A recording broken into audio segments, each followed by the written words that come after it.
On today's show, The Warriors crushed the Spurs, but how much stock do you put into one dominant win? in the up-down report, does icing a free throw shooter work? And was Pop right to fire a shot at the Cavs? And Blake Griffin did what? And to whom? We break down the crazy report out of Clipperland. It's Tuesday, January 26th. The starter starts now.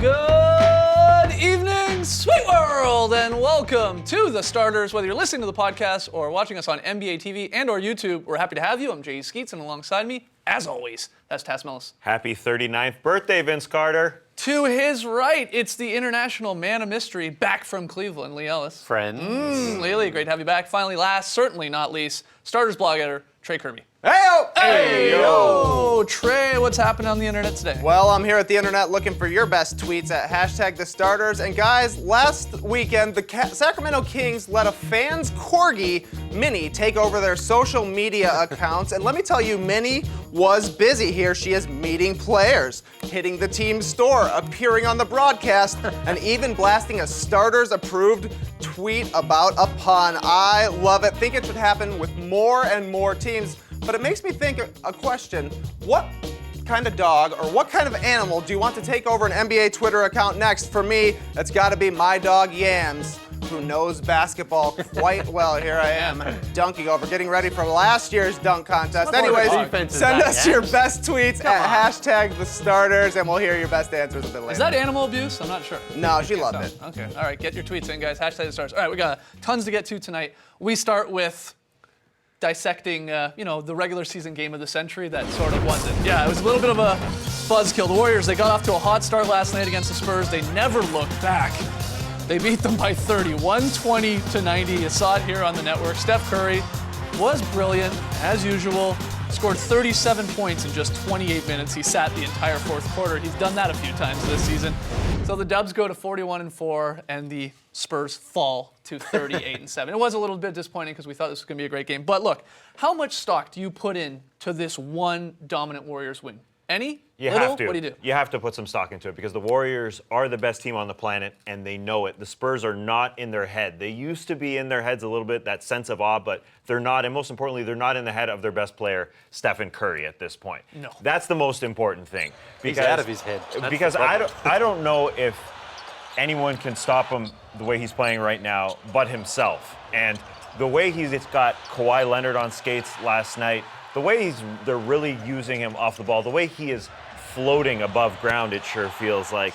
Again, I feel bad for the bench because they have to get up so often to cheer for Steph Curry. But no, I really think watching the bench and how they still get up, continuously get up, game after game after game, shot after shot after shot, it shows how much these guys want to win, shows how much they love their star, shows how much they love each other. No one's in Steph's head. This team knows that they are the best. When they are the number one seed coming out of the West, they're going to be the favorites. It was crazy to see the Spurs really try everyone on them last two. They started with Tony Parker. That lasted about 2.5 minutes. Pretty quickly going to because Kawhi. Curry lit him up, and we saw Kawhi very, very early. We didn't even know if we would even see Kawhi Leonard on Steph Curry last night. You're right, Pop decided, I got to go to him. We saw Mills at time. Jonathan Simmons got run at time. It didn't really matter.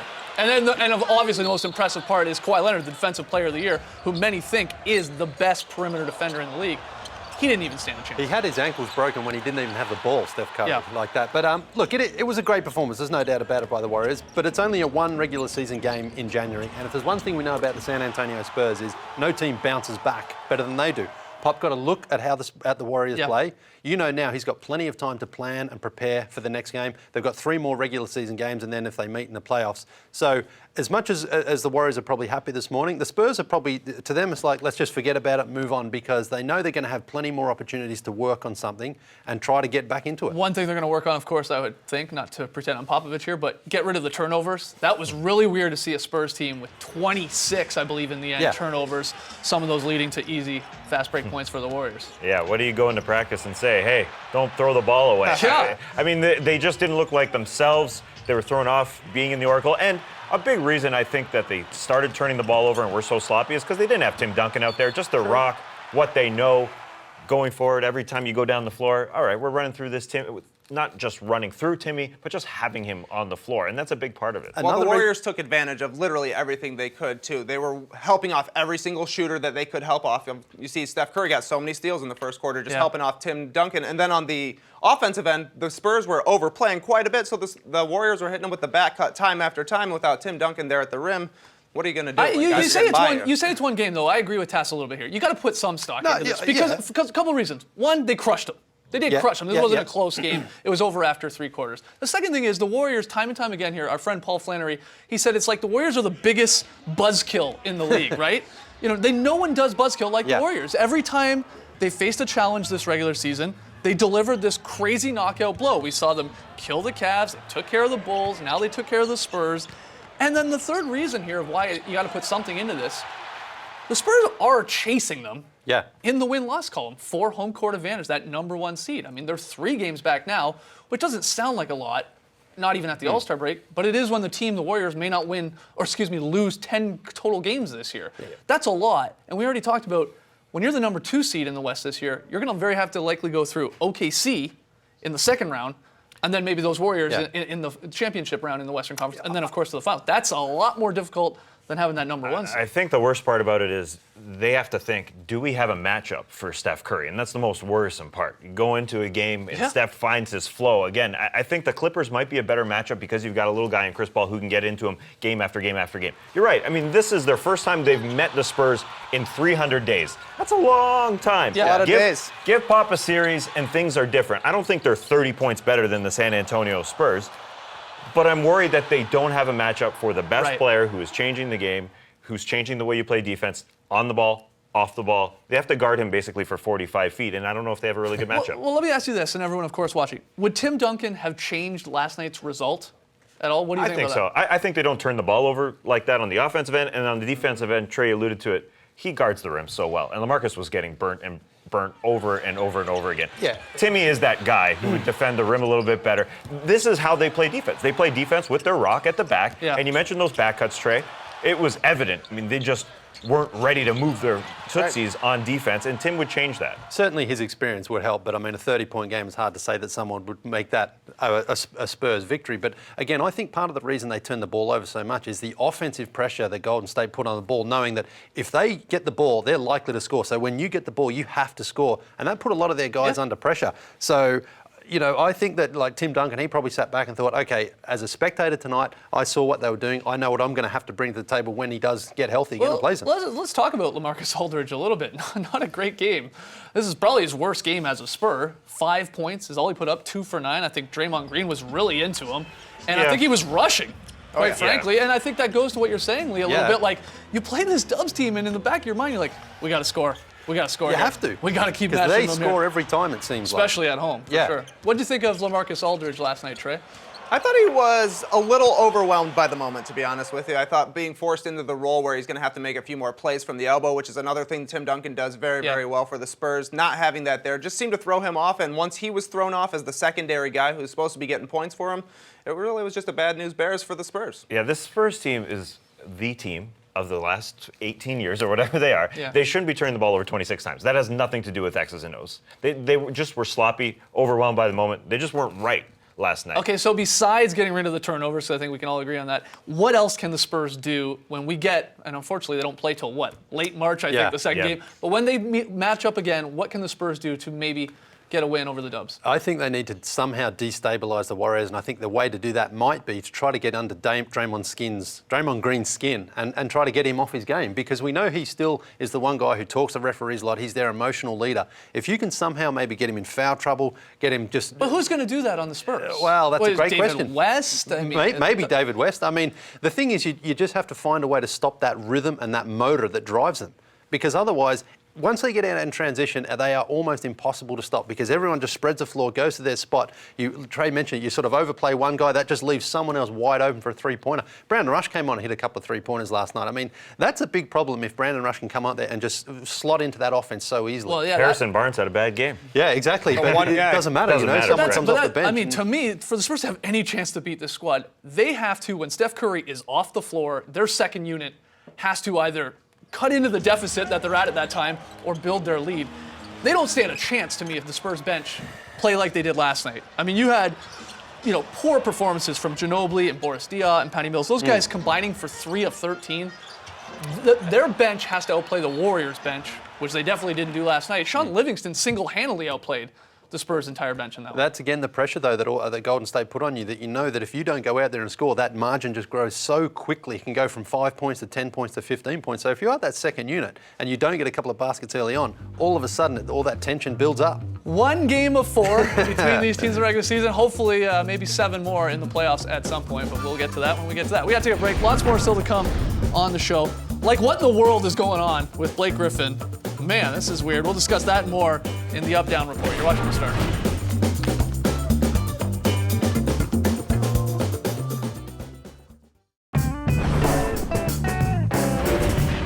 Trey asked you earlier in the show to jump on Twitter to answer what animal you wanted to see take over an NBA team accounts like the dog did in Sacramento. Trey, you got a few of the best answers. Yeah, some good ones. Mavs Man 4 says, I'd like to see that 9-foot snake on Skeets' shoulders take over a team's social media account. Peaches would be great. Yeah. No fingers, though.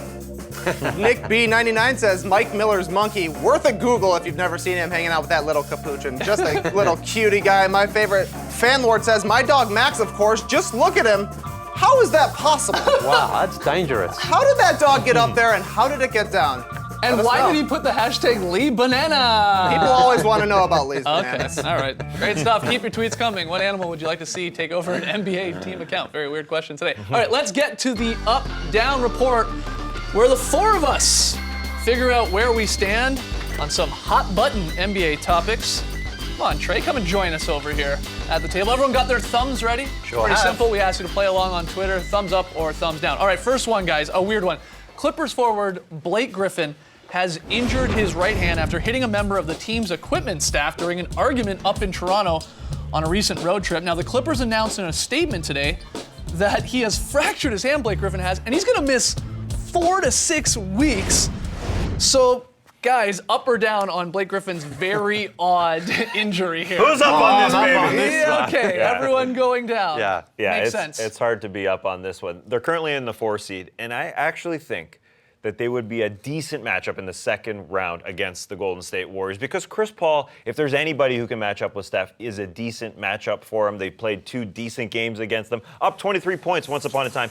So I'm worried that they're going to drop out of that 4 seed Right. and drop into the 5 or 6 spot because, yeah, they were rolling for a while without Blake, but they're starting to come back to earth. And let's keep in mind here, I'm saying 4 to 6 weeks because of the injury. The Yeah. NBA is going to investigate this incident. There could be further discipline from the league in terms of him maybe missing more games. So he could be out for a while here. Pretty embarrassing for Doc Rivers and the whole team, really, Yeah. because they've had a bit of controversy this season, and something like this, and it might have just been playing around. We don't know the details, Sure. but it still just looks bad on the team because it looks like he just went out and whacked someone, and now he's going to pay for it.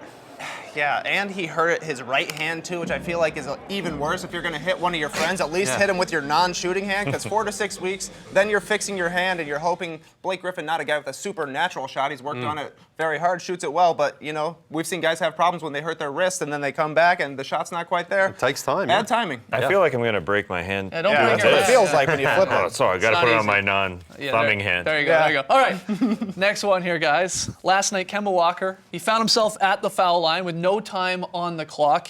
He had to hit 2 free throws to put his Hornets up, though, so he hits the first one. But before he could take the second one, Rondo did everything possible to delay the shot from happening. He's crisscrossing through the paint. He's pointing at everyone who we summon in. He's talking up a storm. Of course, what happens? Walker misses the free throw. He iced him, baby. It goes to overtime, and the Hornets would end up winning. But up or down on Rondo, like you said it, icing the free throw shooter. I got to go up. Why do you got to go up? Because it worked, 1. And 2, I mean, you really don't have an option at this point. Why not pull it all out of the bag and give it a shot? Okay, here's why I'm down.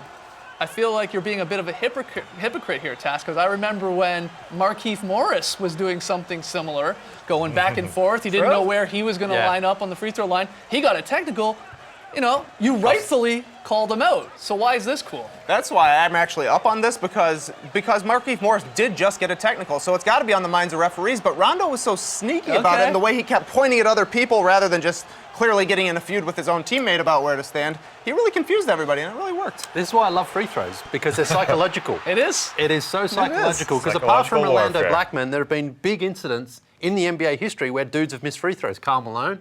Yeah, In 1997, sure. Nick Anderson Mailman done it don't as well. deliver on Sundays. Yeah, exactly. So, you've got to get into someone's head and do anything you can to win the game. They ended up losing in overtime, but still, they had a chance to extend the game and they went into overtime anyway. Yeah, I don't think this would necessarily work.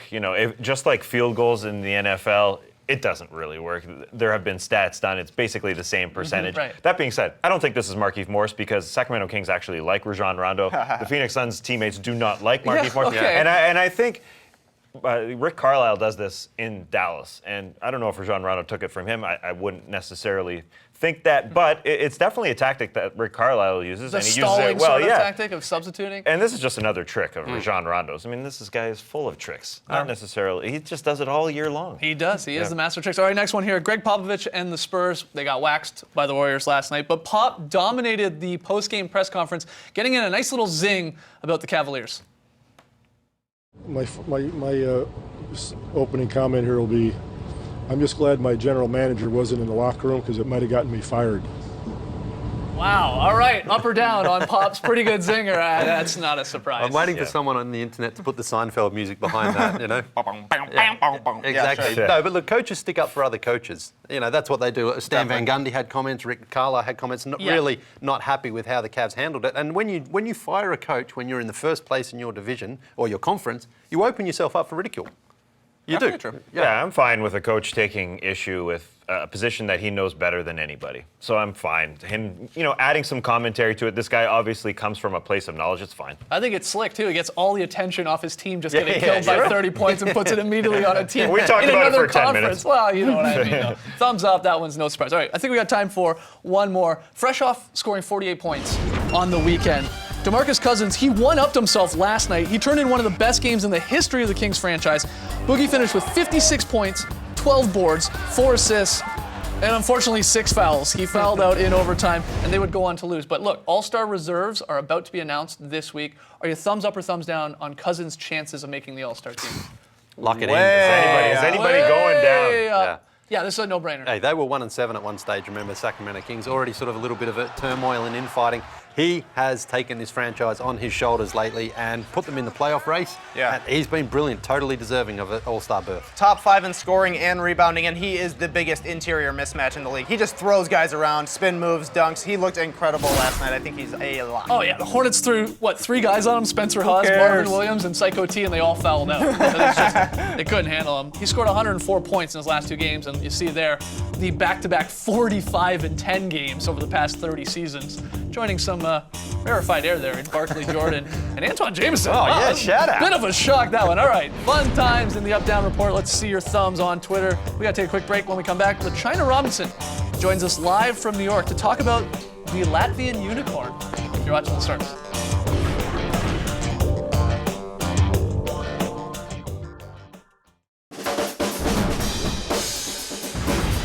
Welcome back to The Starters. We've got a doubleheader on NBA TV tonight. In the nightcap, Dirk will face Kobe for the 50th and final time to get the night started in what is the game of the night. Yeah, we're calling it the game of the night. KD and the Thunder visit Kristaps and the Knicks. And to tell us what's going on at the Garden, our own LaChina Robinson is on the scene. LaChina, thank you so much for joining us. Thank you for having me, guys. Well, Kevin Durant called Kristaps Porzingis an NBA unicorn because of his size, shooting ability, and shot blocking ability. You asked him about it. What did he have to say? Yeah, I hadn't heard the term unicorn since I was a little girl, probably back in the My Little Pony days. So it was interesting to me to hear Kevin Durant describe Porzingis in that way. So I had to get some word from the big guy myself. Well, it's hard to find guys that's that tall, that can shoot threes, and that can block shots. And you see a lot of guys that can block shots that height, but to shoot the three and shoot the ball so effortlessly is hard to find. So, yeah, that was the only word that came to mind. We haven't heard a lot about Kevin Durant's impending free agency recently, But once you get to MSG, things change. The questions start flowing. You also talked to him about that today. Yeah, the media members, including myself here in New York, tried everything we could to get Kevin Durant to say something about the status of his free agency, but he didn't bite. I mean, we tried the angle of, are you ready to part with Russell Westbrook? Didn't say anything there. We asked about a larger market versus smaller market. Didn't say anything there, though he did note that he feels like with social media and technology growing the way it is, that the smaller market versus larger market really wouldn't be a factor in terms of coverage in that decision. Now, we've just learned Carmelo Anthony is out for tonight. Why is he out? Well, that knee is still bothering him. That surgically repaired knee, and the knee that caused him to have to bow out of their last loss against Charlotte, so that it's still sore. You know, he's got some stiffness there, and Derek Fisher just said we're going to hold him out. He might be day to day, but waiting for probably some of that discomfort to dissolve, and that's not good news for the New York Knicks because they are 0-4 without Carmelo Anthony. We don't even have to talk about last year. That's true. Thank you so much for joining us, LaChina. We will see you on Fan Night tonight. Thanks, guys. Appreciate you having me. KD going for his 32nd 20-point game tonight. 30 seconds straight. Wow. That's a ridiculous number. One more break here on the Starters. On the other side, unlike yesterday, we'll have an authentic Australian accent for a very solid play.